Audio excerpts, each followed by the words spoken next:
Let me read to you a passage from the 5th chapter of St. Mark's Gospel, verses 21 to 43. It's the Gospel for Tuesday of the 4th week in Ordinary Time, Year 1.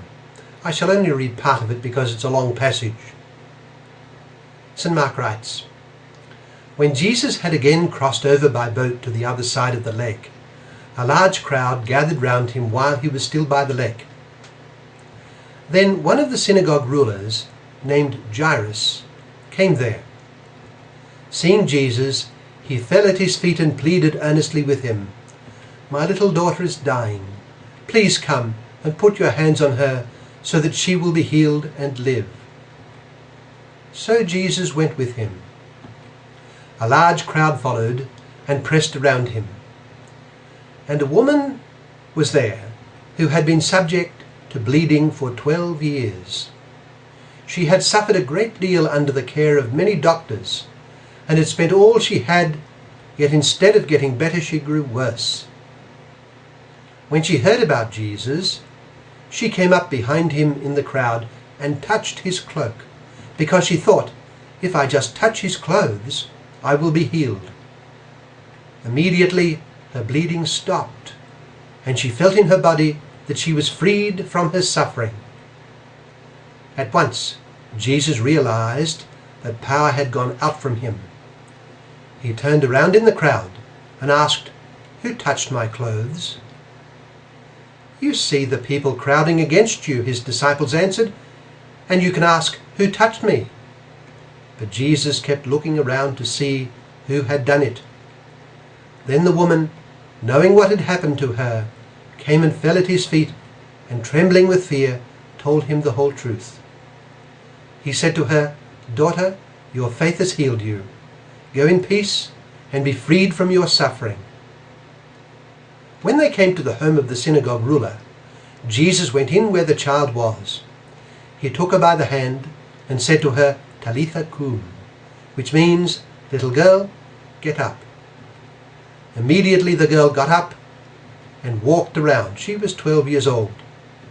At this, they were completely astonished. He gave them strict orders not to let anyone know about this, and told them to give her something to eat." That's from Mark chapter 5, verses 21 to 43, at least most of it. And what does it suggest to us? Well, there are details in this long passage from St. Mark which bear reflection. The Christian religion has the living person of Jesus as its object, and the Christian is one who knows, loves and serves Jesus. As with each of the Gospels, our passage today reveals the person of Jesus Christ, and it is for this reason that the Gospels are the most important portions of the sacred Scriptures. The Gospels, more than any other part of Scripture, present Christ's person for our contemplation. Consider how the drama of today's passage began. Then one of the synagogue rulers, named Jairus, came there.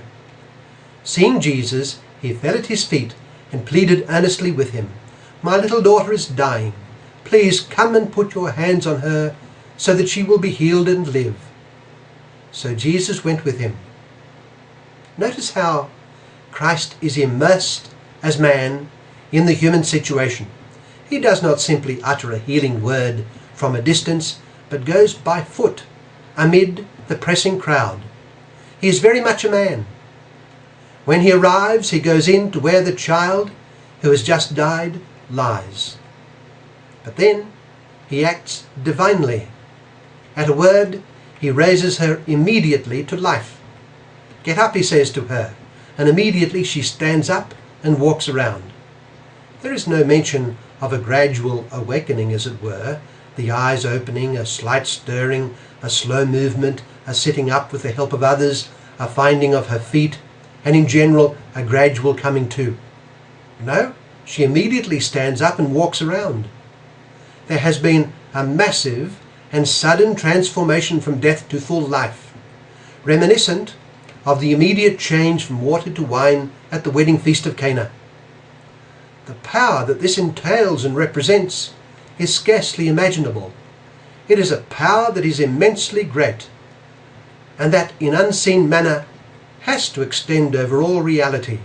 It is the power of God, on whom depends all creation, and it subsists in the person of Jesus of Nazareth. It is his power. There is in his person an extraordinary combination of the human and the divine.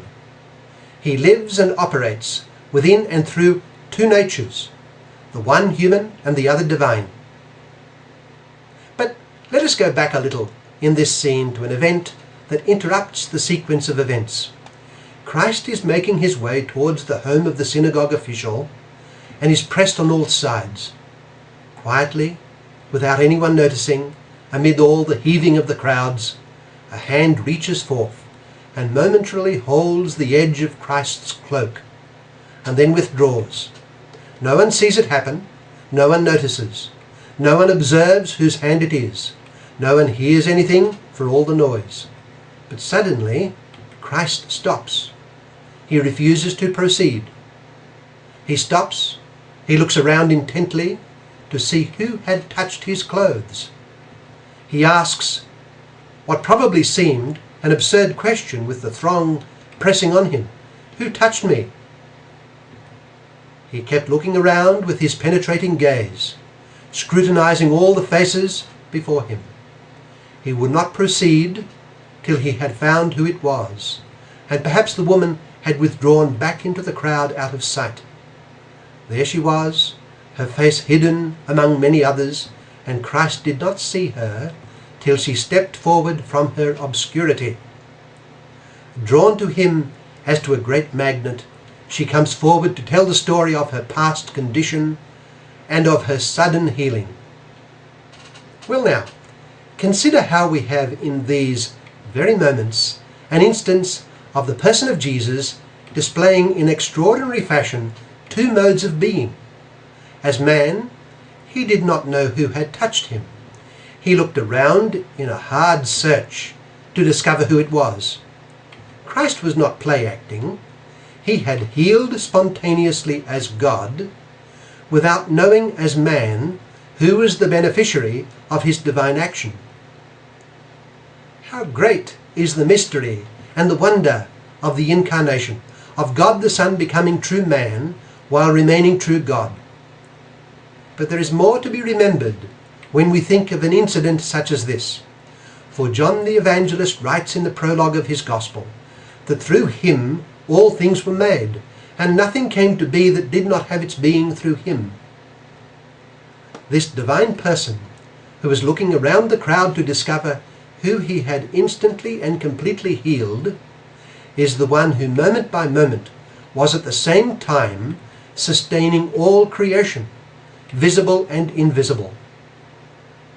Yes, consider how he, the Jesus of our gospel scene, holds in being all things, visible and invisible.